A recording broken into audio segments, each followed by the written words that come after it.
Welcome to the academic abyss. Today, we will revise some important formulas of business statistics, starting with measures of central tendency.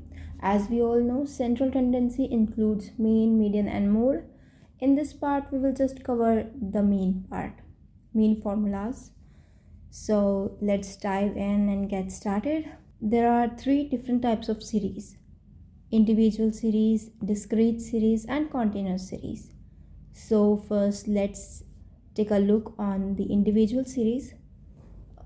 Before that, I'll just tell you in brief the meaning of mean. Mean is an average of any series. For example, if I have a series of x taken 1 2 3 4 5 6, I will add all of these digits and then dividing it by the number of values these are, like 6, I can get mean. This is very easy, maybe everybody knows this. So this mean, x bar represents mean, and this sign represents summation, and this x represents the series. So we have to add this. The sum will be known as summation x, and this n is the number of values. So our formula for mean for direct method is summation x by n. Let's look the second formula, which is shortcut method. Shortcut method involves assumed mean. Here, so what is this assumed mean?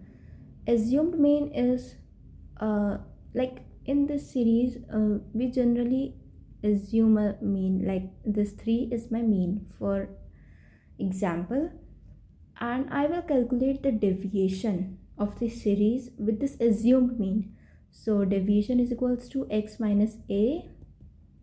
This a is assumed mean and this x is the series. We have to make a column of d, and then we will add all these d's. This column of d, this will be known as d. So mean will be x bar is equals to assumed mean plus summation d by n. This will be our shortcut method. This is okay. Let's check the discrete series formulas. In discrete series, again we have two methods. First is direct method. In discrete series, we normally have the frequency table. So with x series, we get a frequency table. Then we have to multiply this both, f into x, and we take the sum of this column, summation fx, and divide it by n. This is just as simple as that, multiplying the frequency with the x series and adding up them and dividing them by the number of values. Next is our shortcut method. Shortcut method again includes this assumed mean, but here we will take the deviation. Deviation is equals to x minus a. A is our assumed mean, adding f into d, dividing by n.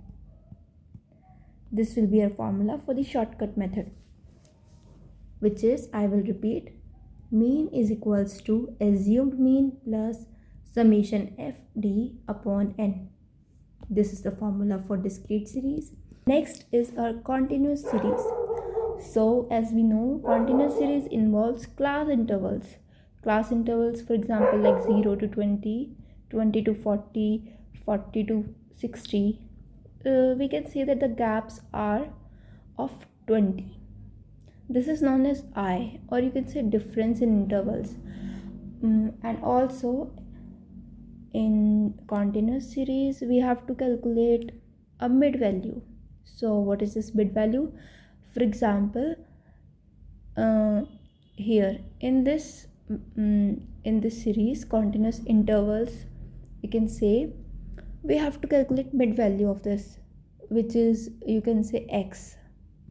So how we will calculate it? We can 0 plus 20 divided by 2, which is 10. So 10 is our mid value, or we can directly check by seeing it that the mid value is 10. 0 to 20, the mid value will be 10, the mid value will be 30, the mid value will be 50, like this. We have to add all these values, multiply it with the frequency, which will be given, and then sum, and then their sum multiplied with fm, yeah, frequency and the mid value will multiply it, and then divided by a simple n number of values. We'll get the mean of continuous series. So our next method is shortcut method. Shortcut method we have already seen.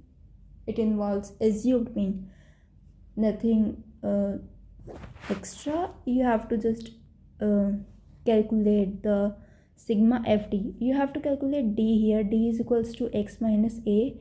Here a here is our assumed mean, and f here is our frequency. We have to sum of all f into d by taking the summation of f into d, adding the assumed mean divided by n. We can get the mean of continuous series.